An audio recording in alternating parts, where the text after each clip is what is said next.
조선 왕의 연락이었습니다. 하멜 일행을 한양으로 호송하라는 내용이었습니다. 조선의 왕을 만나기 위해 제주도에서 한양까지 가는 데만 한 달이 넘는 먼 길을 나선 하멜 일행. 관군들은 혹시 하멜 일행이 배에서 뛰어내려 탈출을 감행할까 봐 하멜 일행이 배를 타는 동안에는요, 손과 발을 묶어 놓았던 것이죠. 혹시 지난번처럼 탈출할까 봐. 이런 열악한 상황에서 하멜의 일행 중 한 명이 한양으로 가던 중 병으로 죽습니다.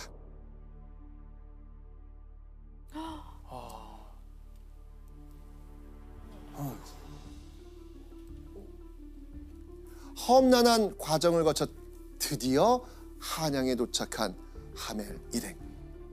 하멜은 드디어 조선의 임금을 만나게 됩니다. 와, 그렇게 만나기 힘든 분을.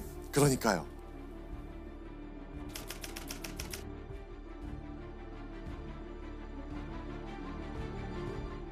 자, 그렇게 1654년 7월 하멜은 드디어 조선의 임금을 만나게 됩니다. 자, 그 모습을 담은 그림이 있거든요. 확인해 보시죠.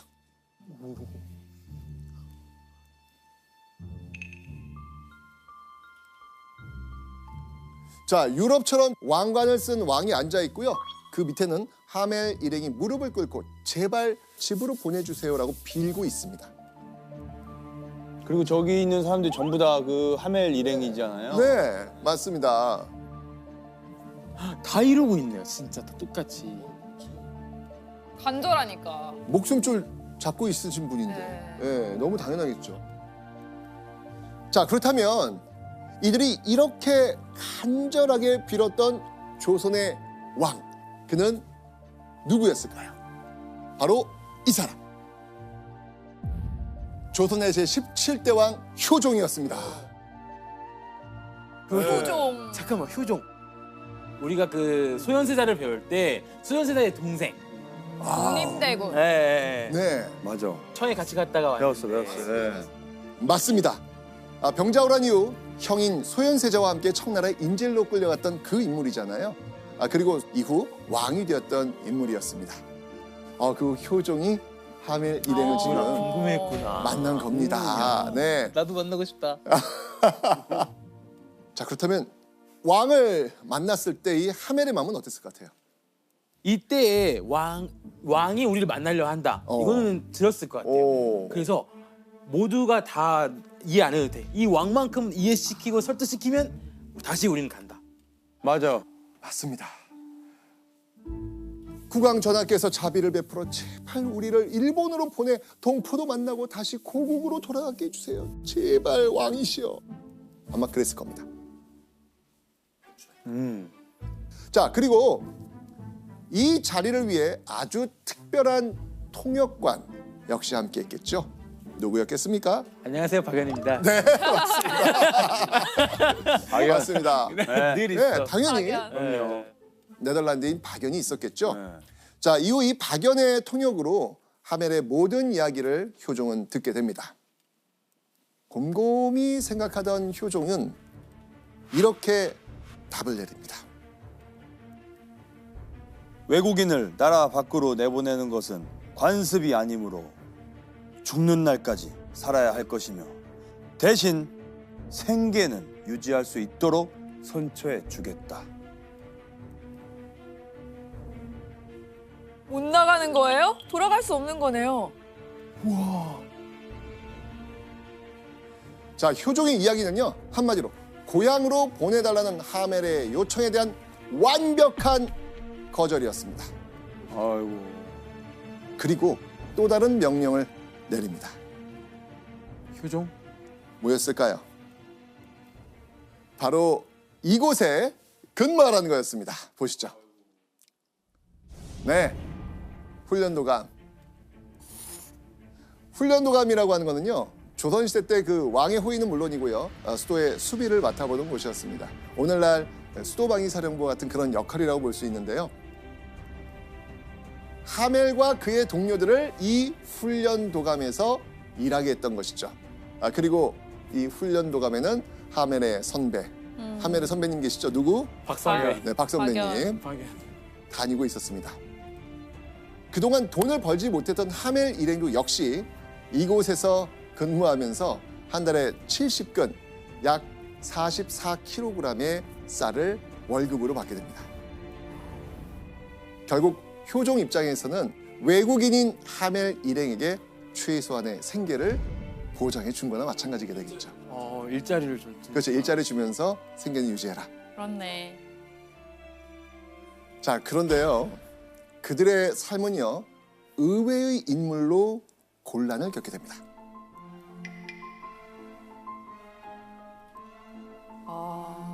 당시 하멜의 상황을 한번 확인해 보겠습니다. 자유롭게 길에도 나가지 못했고 숙소에서도 때를 지어 모여든 구경꾼 무리들 등살에 편히 쉴 수가 없을 정도였다. 그림이 그려지십니까? 네. 생김새가 아무래도 생김새가 좀 다르니까. 신기해서 막 보러 온 건가 봐요.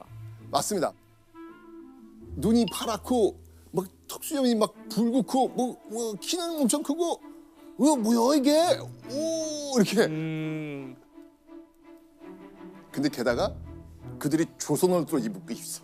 조선 옷. 이거 얼마나 신기해요, 그죠? 아, 자, 그리고 한양의 양반들은요 한 번도 구경해보지 못한 이 낯선 외국인을 신기하면서 매일같이 집으로 하멜과 동료들을 불러들입니다. 와. 편히 쉴 수가 없었던 거예요. 진짜 힘들었을 것 같아요. 그렇죠. 한마디로 한양에서의 하멜은 그야말로 구경거리, 광대의 삶이었던 겁니다. 1654년 8월 그 사이 어느덧 1년이 흘렀습니다. 이제야 겨우 훈련도감에서의 업무가 익숙해질 무렵이었는데요. 하멜 일행은요. 뜻밖의 명령을 받게 됩니다. 오. 자, 어떤 내용이었는지 확인해 보시죠. 국왕의 명령으로 우리는 커다란 성체로 이송되었다. 자, 효종이 갑자기 하멜 일행을 어떤 성으로 이송했다는 겁니다. 이 성이 어딘지 아세요? 효종과도 관련이 있습니다. 효종의 아버지. 그 도망쳤던 곳 남한산. 맞습니다. 남한산성으로 이송한 거예요? 네. 왜 그랬을까요? 이유가 있어요. 효종이 하멜 일행을 누군가로부터 숨겨야 됐기 때문입니다. 청나라? 네. 청나라. 맞습니다. 효종은 청나라에서 온 사신들이 한양에 체류하는 동안 이 하멜 일행의 존재를 들키지 않기 위해서 그들을 남한산성으로 보내버린 겁니다. 오. 자, 그런데요. 효종이 이런 결정을 내리게 된 건 그럴 만한 이유가 있었습니다. 바로 이것 때문인데요. 자, 여기서 교과서에 꼭 나오는 별점 체크 포인트. 북벌론. 중국 명나라와의 의리를 지키고 병자호란의 치욕을 갚기 위해 북쪽의 청나라와 전쟁을 준비해야 한다는 주장을 이야기합니다. 효종하면 뭐 따라오는 이거 아니겠습니까? 그쵸, 북벌론. 교수님, 근데 이 북벌론이랑 그 할매 일행이랑 어떤 관계가 있나요? 18년 전 조선하고 청나라하고 병자호란이란 큰 전쟁을 치룬 상태였거든요. 그리고 전쟁이 끝난 뒤에도 청나라는 외부 세력과 연합해서 자신을 공격하지는 않을까 하는 의심을 끊임없이 하는 상태였습니다. 조선은 외국인의 경우에는 중국에 송환하는 게 관례였습니다. 그런데 이제 박연하고 하멜 일행을 이제 숨겨둔 처지라서 이게 청나라에 발각되면 큰 외교적 오해가 생길 수 있다고 걱정했기 때문인 거죠. 맞습니다. 자, 그렇게 하멜 일행이 남한산성에 갇혀 있는 사이 조선에는 겨울이 찾아왔습니다. 자신의 나라에서 겪을 수 없던 강한 추위에 하멜 일행은 벌벌 떨어야만 했습니다. 게다가 그 추위를 해결하기 위해서 몇 킬로미터나 떨어진 산길을 매일 왕복하면서 장작을 구해와야 했겠죠. 네. 하지만 그 누구에게도 하멜 일행을 챙겨줄 여유는 없었습니다. 그렇게 지쳐가던 하멜 일행. 그런데 그때 그들의 머릿속에 번쩍하고 떠오른 생각이 있었습니다. 조선 조정이 눈치 보고 있는 청나라 사신에게 호소하면 자기들의 고향으로 돌아갈 수 있겠다라고 판단한 것이죠.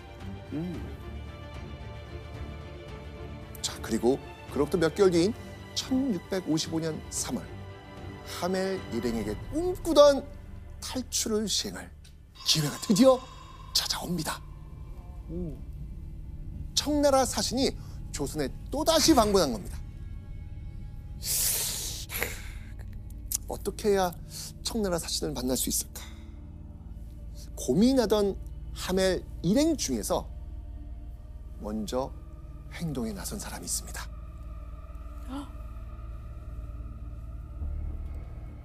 바로 1등 항해사와 포수 두 사람이었는데요.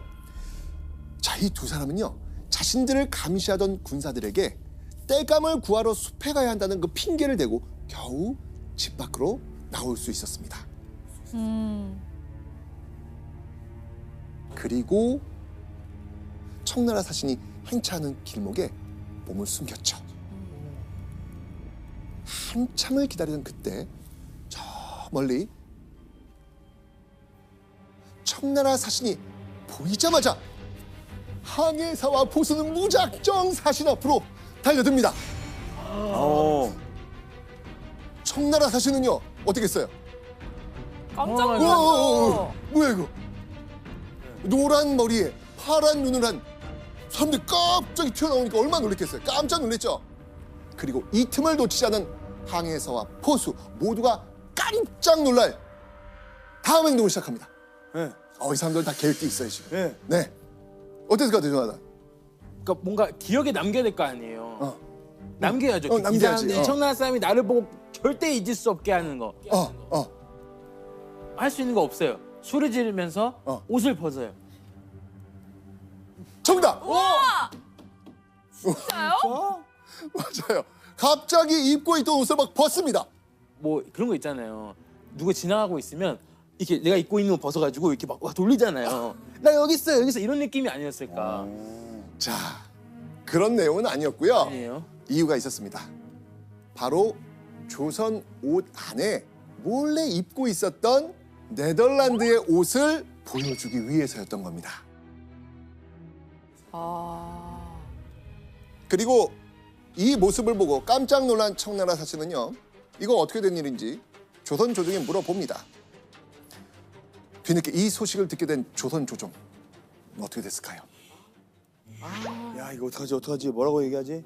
야, 나머지 저놈들 일단 싹 다 숨기고 잠깐만.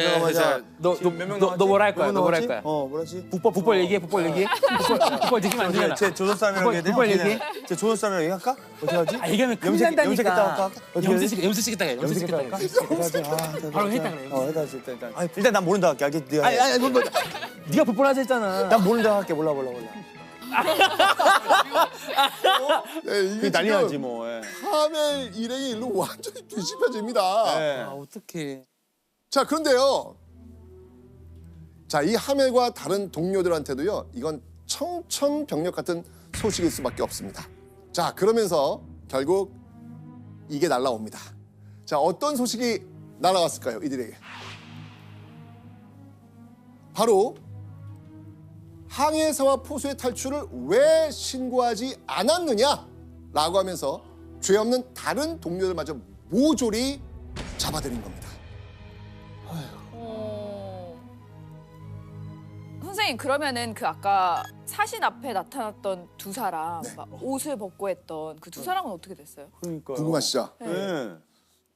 두 사람의 최후는 하멜 표류기에 남겨져 있습니다. 우리의 두 동료 중 항해사와 포수는 감옥에 갇혔다. 그들은 얼마 후 옥중에서 죽었다.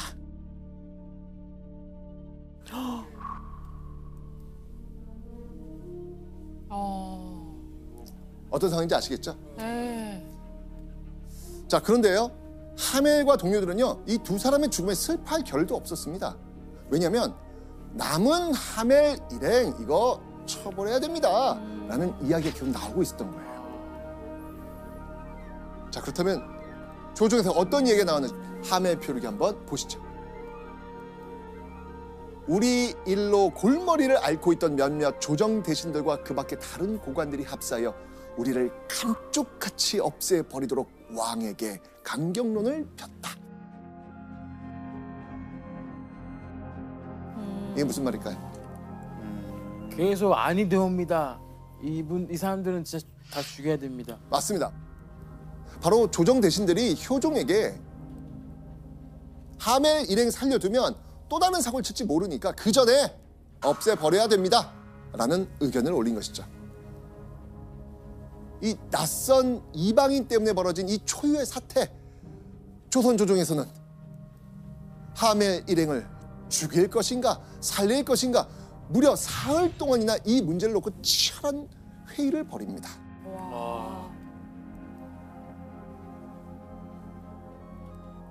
조선의 왕 효종은 고심 끝에 이런 결정을 내립니다. 하멜 일행 모두 유배 보내라. 죽이지 않는 대신에 눈에 띄지 않는 먼 곳으로 보내라고 한 겁니다. 결국 33명의 하멜 일행은 서양인 최초로 조선에서 유배형을 선고받게 됩니다. 1663년 2월 하멜과 동료들에게 새로운 명령이 내려옵니다. 무엇이었을까요? 자, 어떤 명령이냐면요, 바로 이 하멜 일행을 여수, 순천, 남원 세 곳으로 나누어 살게 하라는 명령이었습니다. 대체 이런 명령 왜 내렸을까요? 이제 소식을 들었을 것 같아요. 모여서 살고 있고 뭐 막 잘 정착했어. 근데 그러면 나중에는 더 돈을 모아서 탈출에 대한 계획을 크게 뭔가 가질 수 있겠네. 그래서 아예 그냥 쭉 떨어뜨리는 거죠. 뭐 그런 뭐 보고들도 막 들어갔을 겁니다, 분명히. 또 이때는요, 조선 팔도가 3년 연속으로 심각한 흉년이었던 때였습니다. 그러다 보니까 이 한 지역에서 하멜 일행 모두를 계속 감당하는 것 굉장히 부담스러웠던 거예요. 결국 하멜과 동료들은요, 여수에 12명, 순천에 5명, 남원에 5명, 총 22명이 각지로 뿔뿔이 흩어지게 됩니다. 근데 왜 22명이죠, 교수님? 아까는 22명 이상이었던 것 같은데. 33명이요. 33명. 네네. 그러니까 전라도 강진에서 7년 유배 생활을 하는 동안 33명 중에 11명이 이제 죽었던 것으로 추정이 됩니다. 그동안 조선 조정에 잊혀 있었던 것도 서러운데 이제는 뿔뿔이 흩어져 살라고 했습니다. 자, 이때 이 하멜 일행의 심정은 어떻겠어요? 그나마 남아있는 약간 가족 같은 사람들인데 흩어져야 된다고 생각하니까 그렇죠. 이게 마지막 인사 같았을 것 같아요. 그렇죠. 하멜은 정말 말로 표현할 수 없는 암담한 심정이었습니다. 강진을 떠나 새로운 지역 여수로 가게 된 하멜. 자, 과연 이 하멜의 여수 생활은 또 어땠을까요? 기록을 한번 보겠습니다. 여름날에 하루가 멀다 하고 우리를 뙤약볕 아래 세워두는가 하면 비, 우박, 눈이 오는 겨울에도 자기 앞에서 대기 자세를 하고 도열에 있게 했다. 바로 여수 지방관이 하멜 일행을 여름이나 겨울이나 덥든 춥든 신경 쓰지 않고 일부러 밖에 세워두고 대기시켰다는 거죠. 게다가 이 군사들이 이 활쏘기 연습을 하고 나면 지방 가는 하멜 일행에게 그 바닥에 떨어진 화살 줍는 일을 또 매일같이 시킵니다. 이러면서 하멜 일행의 몸과 마음은 점점 지칠 대로 지쳐갑니다. 당시 하멜의 심정이 어땠는지 기록을 한번 보겠습니다. 따라서 우리 앞날은 결국 노예나 다름없음을 새삼 뼈저리게 통감했다.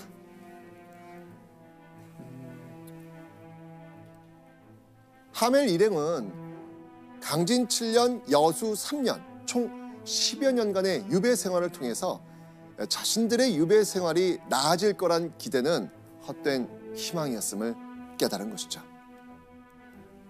자, 결국 하멜은요, 더 이상은 이렇게 살 수 없다 라고 하면서 큰 결심을 하게 됩니다. 어떤 결심일까요? 이제는 진짜 나가자. 탈출. 여기서 사는 것도 죽는 거나 다름이 없다. 그렇죠. 맞네. 네. 지금 뭐 이판사판이다. 조선 땅에서 탈출하자라는 결심을 하게 된 것이죠.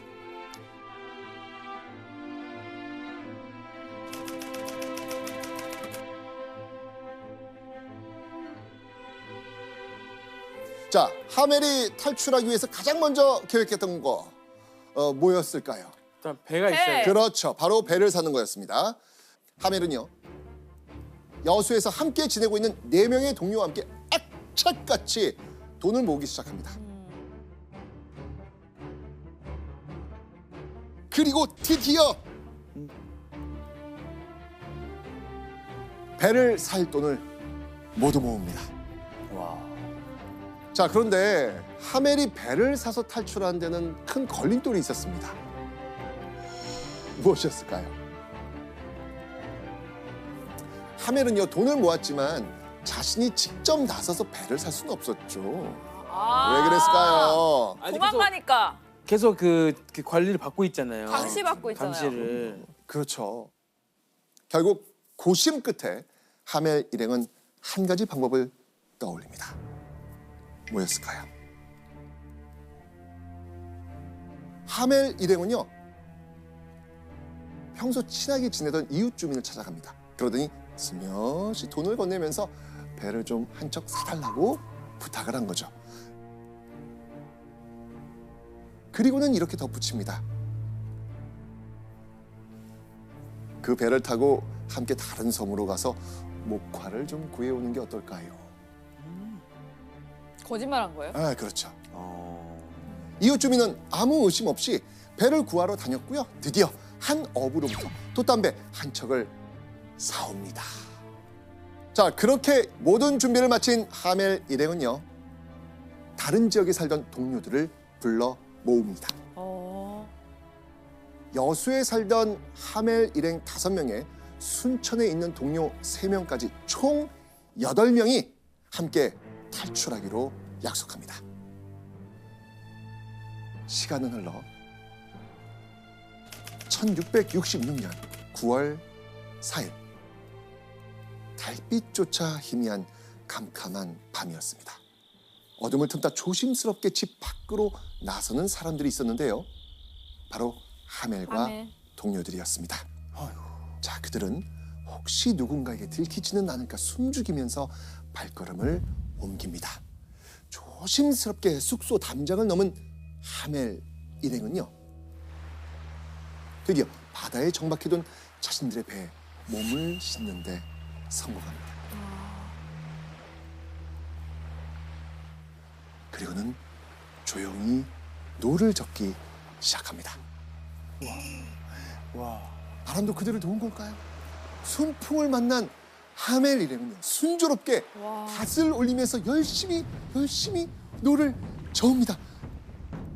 그런데 바로 그때 안 돼. 하멜의 심장이 덜컥 내려앉는 일이 일어납니다. 대체 안 돼. 무슨 일이었을까요? 안 돼. 제발. 하늘아, 야, 어디가? 제발. 자, 누군가가 우리를 부르는 이 소리를 들은 하멜 일행의 기분은 과연 어땠을까요? 일단 밟아. 빨리 더 줘. 일단 빨리요. 저 아마 그때는 모타보다 빠를 거예요. 아마. 네, 자동으로 나와 힘이 그냥 줬는데 알고 보니까 거의 지구 반바퀴 가 있어요. 그 정도 힘이 나와요. 맞습니다. 하멜 일행은요 아무 대답도 하지 않습니다. 대신 필사적으로 노를 쳤고 또 쳤습니다. 그죠.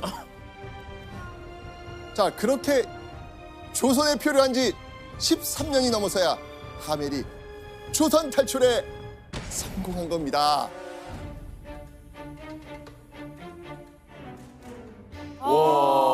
드디어. 드디어. 13년. 자, 그렇게 며칠간의 항해 끝에 8명의 하멜 일행은 드디어 일본의 한 섬에 도착합니다. 드디어 야판에. 야팡. 와. 자, 그렇다면 일본에 도착한 하멜은 꿈에 그리던 고향 네덜란드로 돌아갈 수 있었을까요? 이제 이런 일이 일어나죠. 일본 몇 명이 와서 다시 가서 온 다음에 2,000명이 또 둘러싸이고 갑자기 일본식 숭늉을 또 가져와서. 하멜 일행은요 난파 경위부터 조선에서 또 어떻게 살았는지 일본 측의 신문을 받아야 했습니다. 그 때문에 하멜은요 무려 또 1년 동안이나 일본에 머물러야 됐습니다. 와. 그럼 선생님 그 네. 조선에 지금 남은 동료들은 다 어떻게 뭐 기록이 없나요? 어떻게 됐어요? 그쵸, 아직 몇 명 있잖아요 지금. 그죠? 네. 하멜과 함께 탈출하지 못하고 조선에 남아있던 다른 동료들 역시 2년 뒤 조선을 벗어나 일본으로 떠날 수 있었습니다. 일본이 하멜의 동료들을 보내달라고 요청을 했거든요. 처음 표류한 36명 중 결국 15명만이 조선을 탈출했던 것이죠. 자, 이 1년간 일본에 머물게 된 하멜. 하멜은요, 13년 동안의 조선 생활과 귀환 과정을 담은 난파 일지를 작성합니다. 난파일지? 이 난파 일지의 제목은 바로 이겁니다. 난파선 스페르베르호에서 생존한 선원 승무원들이 조선 왕국에서 겪은 사건과 그날의 풍습 및 위상을 함께 엮은 일지. 저게 다 제목이에요? 네. 와. 교수님, 근데 이게 제목이 왜 이렇게 긴 거예요? 이게 이 하멜 일행이 13년 동안 조선에 머무르면서 받지 못했던 임금을 네덜란드 동인도 회사에 이제 청구하는 그러기 위해서 집필한 글의 제목이었어요. 저 시간 동안에 이제 보상금을 달라는 거예요? 그렇죠. 그러니까 처음부터 이걸 뭐 출간이나 판매해서 돈을 벌고자 해서 작성한 게 아니라는 거죠. 자, 그렇다면 이 보고서가 어떻게 우리가 읽는 재밌는 책 하멜 표류기가 되었을까? 하멜이 네덜란드에 도착하기 전 이 하멜의 보고서가 먼저 네덜란드에 도착을 합니다. 이때 하멜의 보고서가 출판사의 손에 들어가게 됐고요. 그러면서 사람들의 이 구미를 당길 만한 소재다 보니까 출판사마다 더 자극적이고 재미있는 내용을 덧붙이게 된 거죠. 하멜이 죽은 뒤에도요, 하멜 표류기는요, 선풍적인 인기를 끌면서 베스트셀러가 됩니다. 와, 베스트셀러 됐어요? 네. 그러니까 당시에 서양 사람들이 이 동양에 대한 혹은 아시아에 대한 관심이 무지하게 많은 거예요. 일단 우리나라에서는 저게 왜 중요하냐 하면은 사실 조선이라는 나라를 유럽에 본격적으로 저렇게 상세하게 이제 소개한 최초의 기록이 하멜 표류기였고 또 굉장히 알려져 있었다는 점에서 이제 중요한 의미가 있는 겁니다.